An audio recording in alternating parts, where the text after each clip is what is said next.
Hello, everyone, and welcome back to Freely Nourished, the podcast that empowers you to break the cycle of dieting by teaching you to nourish your body well. I am your host, registered dietitian, Erin Casey, and I am also the owner of New You Nutrition Counseling, where we believe that you can reach just about any of your health goals at any body size. So if you are ready to let go of that toxic cycle that is trying to lose weight and then gaining it back and then building habits and then letting them go, join us. We have lots of ways that you can get involved. Our tried and true kind of hallmark offering is one-on-one counseling that is somewhat dependent on where you live, and also is of course our most expensive option because you're getting kind of that undivided customized time. So if that's just not in the cards for you, we also have lots of other options. We have a group membership that has just launched. It is called the Cauldron. All the information for it can be found on our website. I'll link it in the show notes below. But basically what it is it's just you pay a monthly premium. Right now it is on sale. So right now it is $50 for the rest of 2023. So as I am recording this, it is June, and we give you $50 for the rest of the year. After that, it will go up. It'll be $25 a month. What you get for that $25 is a monthly group call. So we have a monthly call with just everybody in the Cauldron. We get a chance to kind of sit down, decompress from the month. It's a really good space if you are kind of new to the anti-diet world and you're kind of new to either body neutrality, body acceptance, and you find yourself in spaces in the rest of your life, whether it's friends, family, work, colleagues, etc. And those people are just kind of enamored in diet culture. They're constantly talking about diets. They're talking about ways to lose weight. They may be giving you unsolicited advice as to how to change your body, whether or not you actually want to change your body. So all of that can be really frustrating to deal with. And it can be hard to kind of find those pockets of people who are kind of on the same journey that you are, of like, this is bullshit. So that's exactly what the Cauldron is. It's a call for that. I usually come with a couple of prompts and things like that, but it's a much more just a space for you all to interact with each other, interact with me, kind of give the down low of what all has been going on for you this month and get some support. You also have access to a private Facebook group. So same kind of deal. You have access to all of the other members. Obviously, it's policed by me. I'm posting things in there every now and then that are exclusive to the Cauldron. But those are, that's just kind of another private space, a digital space, in the event you can't make the monthly calls. And then we also have lots of digital courses. So the part of your Cauldron membership is that you get 4 workshops every year. So we do them basically once a quarter. We're getting ready to launch one here in about a week. And that's on, building healthy meals and kind of how to do that if you're a busy adult and you're just kind of tired of feeding yourself. There is also, we'll kind of take stock essentially from Cauldron members. They get to kind of vote then on what the next workshops will be. That said, all of those workshops are available to the public for purchase as well. So obviously, part of the $25 you pay per month for the Cauldron, you get the call, you get the Facebook group, and then you get 4 workshops per year. But you can also just get those access to those workshops if you don't want to do the group. Again, all of that's listed on the webpage, and the price of those workshops are roughly, they range from like $15 to $25 or so, but they're generally supposed to be really affordable. That's kind of the goal. Then they're, of course, self-guided, self-paced, all that kind of thing. So lots of options. If you're not quite sure what might be the best option for you and you want to kind of talk it through with someone before actually making any purchases, that's what the discovery call is for. So if you go on my website, there's about 80 billion places that you can book a discovery call. I'll also put a link below for you. But the discovery call is a no strings attached, no sales pitchy, nothing. It's just kind of what are you coming to me with? What are you struggling with nutritionally? And how can I help you? I will give you a rundown of all the options, pricing for all of them. And then you get to choose, right? You can leave that call and make 0 purchases, no hard feelings, no nothing. You can leave with a purchase that you kind of feel is best suited for you, your time, your budget, etc. So that's what the discovery call is for. And then of course there's all of my other social media platforms, my TikTok, my Instagram, etc., which is just kind of free resources for the world to enjoy. That said, of course, those are going to be more minimal because, it's free content, right? So if there are ways that we can help you, if there are things that, honestly though, even if there's like suggestions that you all have, for a lot of my podcast topics come as suggestions from clients and group members and things like that. So definitely don't be shy in speaking up. Sometimes if you have a really good question and it's something I hear often, I'll put it on the podcast. Even though it's not the same as that one-on-one counseling, it may still be very beneficial and it's free. So that's all the housekeeping stuff we have going on. Let's dive into today's topic. So today's topic is one that I hear a lot from clients. So like kind of case in point, wouldn't say anybody specifically requested this, but I hear it so often and there is just so much misinformation about it that I decided, why not get on here and present the science to you. So that is this idea of inflammation. So if you're unfamiliar, most people are kind of familiar with inflammation as kind of this like, oh no, it's bad things. It does damage to your body. It causes harm, blah, blah, blah, blah, blah. That's kind of the definition most people know. And then of course, with that goes this whole cycle of like different foods and supplements and whatever cause inflammation. Or medications or what have you, those things are causing inflammation. And then that feeds into the narrative that inflammation is bad and that inflammation is causing damage to your body. And that, you're not reaching your goals because of that inflammation. So I want to kind of ask you to, for a moment, clear your mind, right? Kind of just put all of the preconceived notions that you have about inflammation, just kind of in a bucket and set it aside for right now. I'm not saying that they're all wrong. I'm not saying that they're all trash. What I'm saying is just put that aside and let me kind of walk you through the basics from the get-go, and then kind of decide whether or not you want to go back to that bucket. Because really, part of unpacking the understanding or misunderstanding, I think, around inflammation is just understanding that there's just so much that's utter lies. So I think the best way to start is kind of just with a clean slate, and let's build from there. And then hopefully I will address maybe some of the questions that you have in that bucket already. But I think let's get started with the basics first, right? So let's start with what inflammation actually is. So inflammation in its purest form is just your body's response to stress.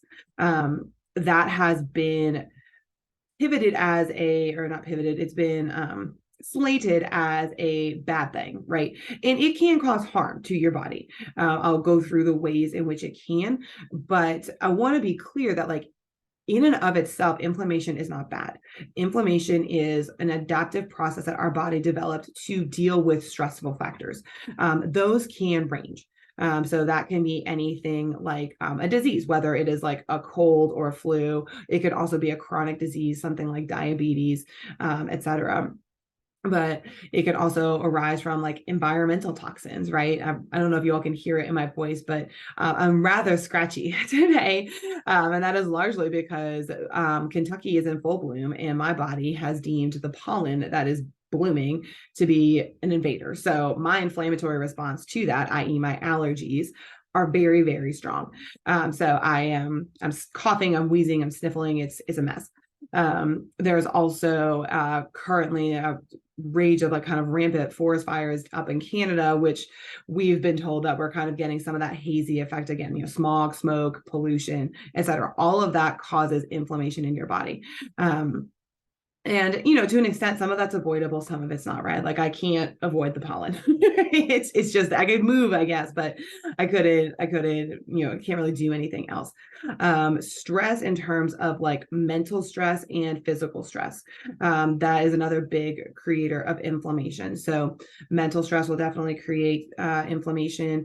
Also physical stress. And I want to be clear as to kind of what that means and what it doesn't mean. So physical stress as in like you're not sleeping enough, the physical stress that like you're fighting an infection, or in my case, pollen, which my body deems to be an infection. Those things will cause inflammation. But it's also important to recognize that even like a really hard workout will cause inflammation. It's transient, it's temporary, but it causes inflammation. And I think it's just really important that we note that because we kind of assume that inflammation is bad for us and that all the things that we do that are supposed to be good for us are countering inflammation. And frankly, that's just not the case. And inflammation is very much a part of how your body functions and frankly, how you want it to function. If you have a cold or you injure yourself in some way, I want my body's inflammatory response to help heal. The goal of your inflammatory response is to heal your body. It is to kind of, and there's lots of, I don't want to get into all the biomechanics as to like how this happens, because I don't think that's beneficial for most people who are kind of thinking about this on a higher level, or kind of, more 10,000 foot view, if you will. But the point of inflammation is to heal your body. It is to recover damage.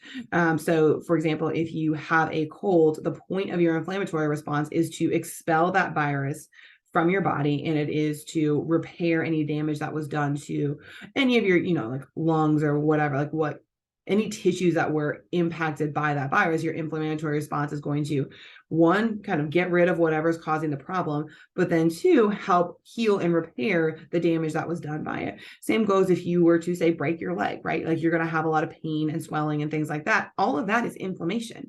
And we want it there. We want it there to help your body heal that broken bone. It's going to kind of cut off circulation to the area, or not cut off circulation, but it's going to kind of basically isolate that area and then throw a ton of repair mechanisms at it so that your body can heal.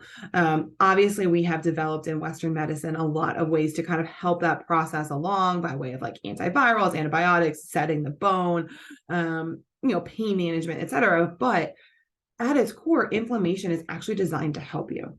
It is designed to take something that is causing injury or harm to your body and get rid of it and heal from it. So inflammation, I want to be really clear, is not necessarily in and of itself a bad thing. That said, when we have inflammation that is prolonged, right? So the instances that I mentioned, so like having a cold, breaking your leg, things like that, those are hopefully very transient things, right? Those are things that like they happen, your body heals, and then you move on, right? And that's kind of at a baseline level how human bodies have evolved to function thus far. What we are finding now in kind of the last couple of decades of medical research is that people have kind of low-grade inflammation seemingly all the time. And what we're finding is that there is in fact an association between inflammation and disease. So unfortunately, people who have kind of that low-grade inflammation prolonged, what happens is that makes them more susceptible to disease. So it makes them more susceptible to things like diabetes, heart disease, even like joint and like pain problems, things like that. Inflammation kind of creates all of that. And then of course, one of the most talked about is your weight. That inflammation can either help increase your weight or prevent weight loss. And I want to be clear that like all of that is true. Inflammation does not do great things for your body when it is in that low grade sustained manner, right? If it's transient, you get a cold or whatever, hopefully that kind of rolls on and rolls off. But if we kind of have inflammation sticking around, we want to take a look at, okay, what is causing that inflammation and how can we get it to a lower level at baseline so we're not essentially taxing your body unnecessarily. So inflammation, when it is kind of that chronic low level, kind of adds just kind of an increased level of stress to your body, and your body can't function optimally under stress. So basically what happens is things start to break down. It's kind of like if you were to drive your car, if you drive it, I don't know, don't take my advice on cars. Like, first of all, like full disclaimer, but if you were to drive it, say, I don't know, 500, maybe 1,000 miles past when you're supposed to have an oil change, it's going to put more stress on your engine, but is it really going to break the engine down? Probably not. But if you drive it like 10,000 miles past where it's supposed to have an oil change or some other kind of like routine maintenance, the car is going to very much start to break down, right? Because that oil is going to be very thick and glunky and like it's just not going to work well. It's not going to lubricate things, and then stuff's going to start rubbing together when it's not supposed to, and like bad, right? Bad. That's about all I can explain to you about car engines, but like the oil is pretty important. I know that much. So that's kind of what we're looking at here, though, right? It's as if you're kind of constantly driving kind of past that point of you're constantly running your engine without having appropriately changed your oil or whatever, like routine maintenance. You can also do the same thing for tires, right? Like, you should change your tires probably every, I don't know, 20 to 40,000 miles, depending on like kind of the car and whatever. So if you are kind of constantly running your tires over that or not alternating them the way you're supposed to, and things like that. So kind of think about like those routine maintenance things that you do for like mechanics, and then why that's important and why the mechanics may break down. Honestly, your body is very similar.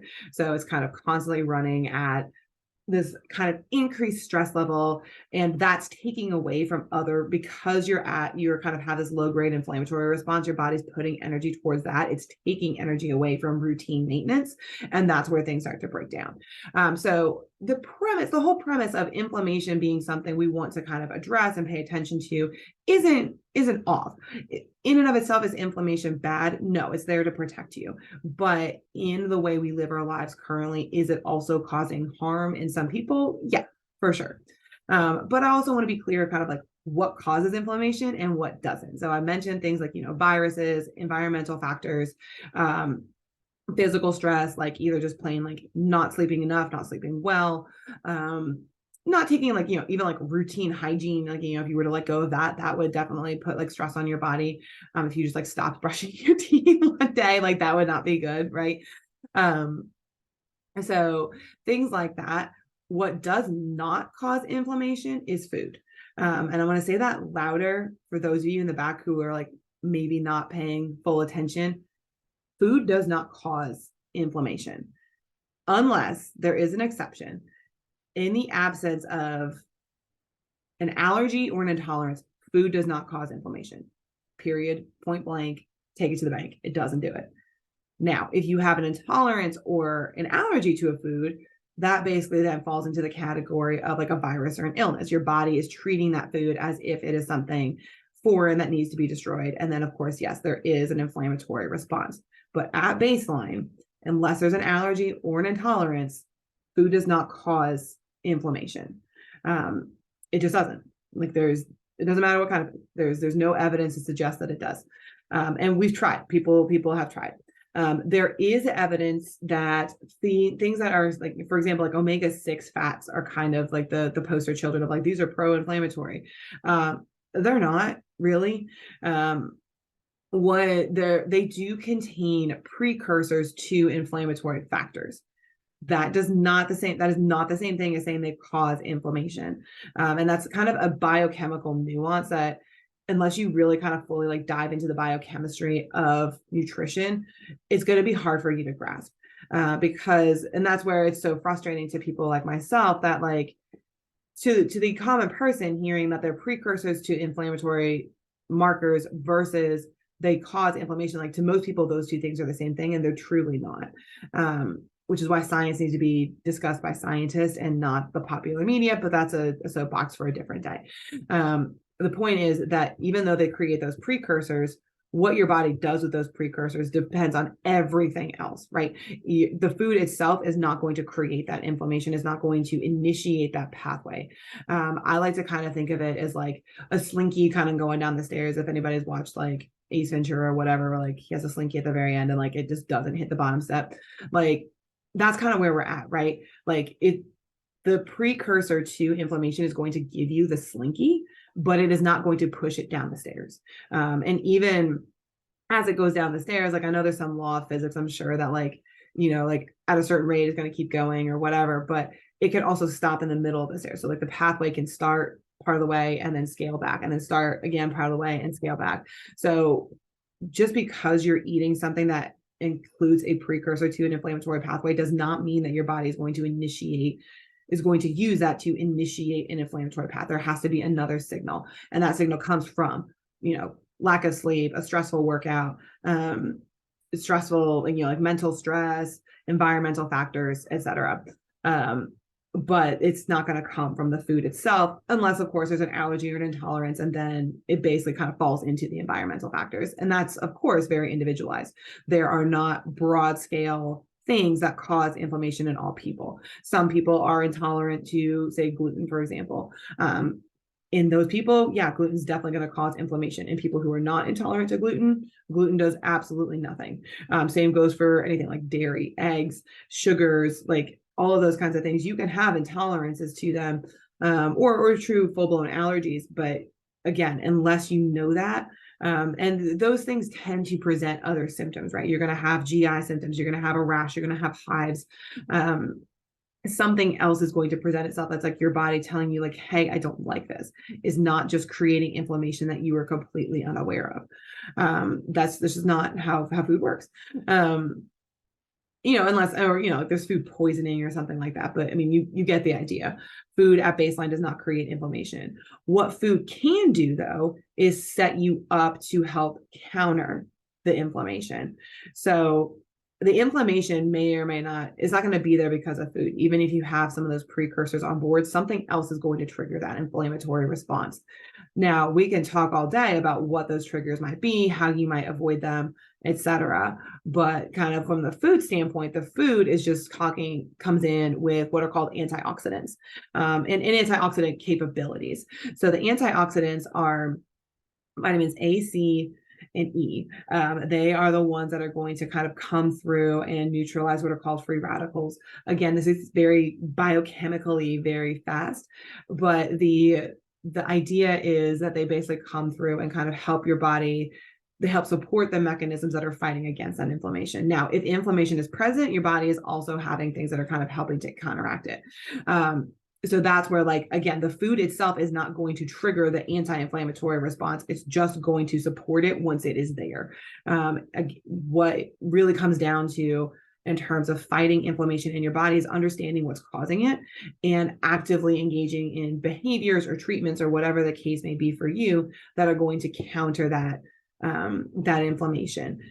That's going to look very different for everybody because what's causing your inflammation may be different than what's causing my inflammation, will be different than what's causing the next person's inflammation. So again, the food is only there to support one pathway or the other, but the food in and of itself is not going to reduce your inflammation. It is also not going to cause it. So I think that's kind of something that's really important to recognize. Now, in terms of ways that you can look at inflammation and kind of what may be, causing some of it in your life.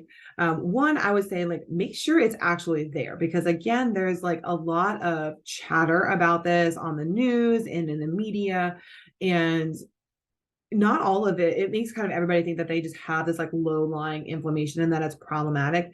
Get it checked. There's a lab that you can draw. It's called C-reactive protein, or CRP, and that will kind of this is kind of a blanket inflammatory marker. There are also other things that we can look at, but like by and large, like your body's pretty sturdy and it's built to take a lot. So most of us, like, are there some kind of general patterns that we've noticed in people that seem to promote health versus hinder health? Yeah, there are, of course. But generally speaking, like, most bodies are pretty sturdy, and like low-lying inflammation is probably not the reason why you are suffering anything that you are suffering. There's likely other factors. There are genetic factors. There may be environmental factors. For example, we know like things like asbestos and stuff like that are, pretty damning. So those might be things too, certain like, Agent Orange and stuff like that. Like those are things that, yes, those, we know that those cause problems. But unless you like know that you've been exposed to those things, you probably don't have much to worry about. General pollution, it's not great. We kind of know that, but at the same time, kind of what can you do? There's not a whole lot that you can do other than just support your own body's defense mechanisms against it. That means eating plenty of fruits and vegetables, drinking plenty of water, getting plenty of sleep, maintaining your mental stress, to a level that feels good to you. Exercise when you can. All of those things are just going to help promote health and help promote, anything that your body's doing to counter that influence. Same goes for like, allergens or things like that. I can't, like, I'm inflamed right now and I can't do anything about it, but all I can do is, support my body to be as healthy as it can be.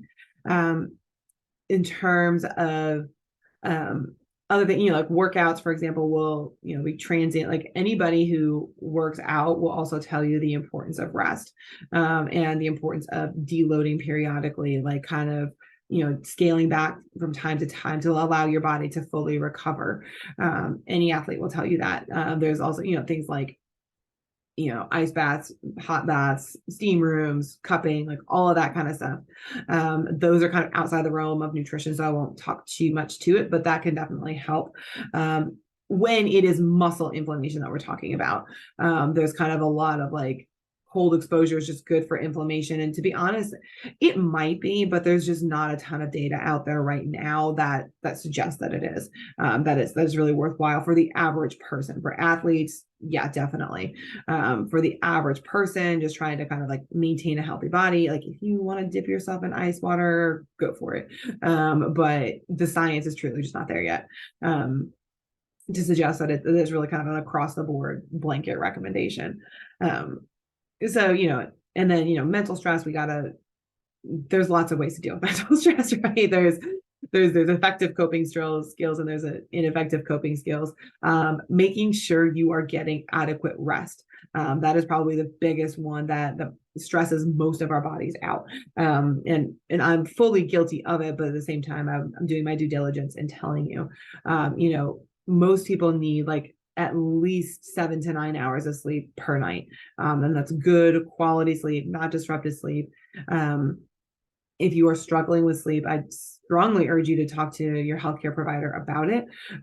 Even sometimes seeking counseling or hypnosis or things like that can actually be really beneficial to help straighten out your sleep schedule, because getting adequate rest is like the time when your body fights against all of that inflammation and all of the damage that it has done. So that's the time to do it.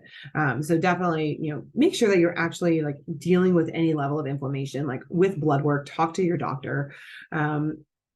Do you want to eat, fruits, vegetables, water? Stay away from things like cigarettes and alcohol. I don't mean like necessarily avoid them entirely, but definitely avoid doing it in excess. Cigarettes, actually, you can avoid entirely. Like we know there's nothing good about cigarettes. That said, I get it. It's hard to quit, but smoking is probably like the biggest cause, like the biggest lifestyle cause of inflammation in most people, which is also something I don't think is really talked about. A lot of the literature doesn't delineate between people who smoke or don't smoke, or like maybe they don't smoke currently, but they did for 30 years, prior to this trial or whatever.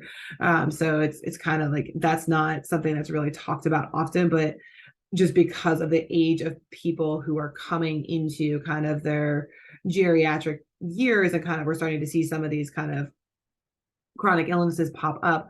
A lot of that does have to do with like lifestyle factors that maybe were relevant 20 or 30 years ago, but aren't as relevant now.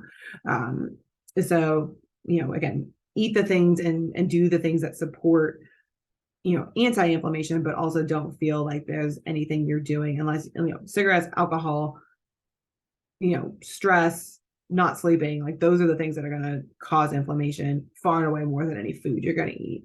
And fixing those things is also going to help inflammation far and away more than any food you're going to eat. That's coming from a dietitian. So make sure it's there. Do the things that that just kind of generally support health. That's going to help support less inflammation in your body. And then, reach out to whoever it needs to be to get support in that.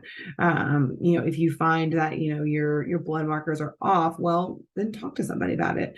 Kind of get a good plan, work with a dietitian, work with, a sleep specialist, work with, mental health, whatever you need to support those healthful habits. But to be honest with you, very little about inflammation comes down to food, good or bad. It just isn't there. Food can maybe, support anti-inflammation. It can support inflammation, but ultimately those things are going to be triggered by other processes. So if you have heard otherwise in the media and those thoughts that you had originally in your bucket, at the beginning of this podcast episode, I'd encourage you to kind of revisit those, under the guise that inflammation is not necessarily inherently bad. Inflammation may not be as big of a problem for you and your body as you think it is. And inflammation is definitely not caused or even prevented by any sort of food. It is caused by other things and also prevented by addressing those things. So I hope that is helpful for you. Let me know if there are other things you would like to hear or more you want me to go into more of the biochemistry on it. I will. I just didn't want to throw all of that at you in one podcast. So hopefully that helps. Like I said, fruits, veggies, water, sleep. Those are the biggest things, and don't smoke. Those are the biggest things that I can think of. But otherwise, just treat your body right, like a Honda Civic. It'll treat you right back. So that is it for today, friends. I will see you all next week.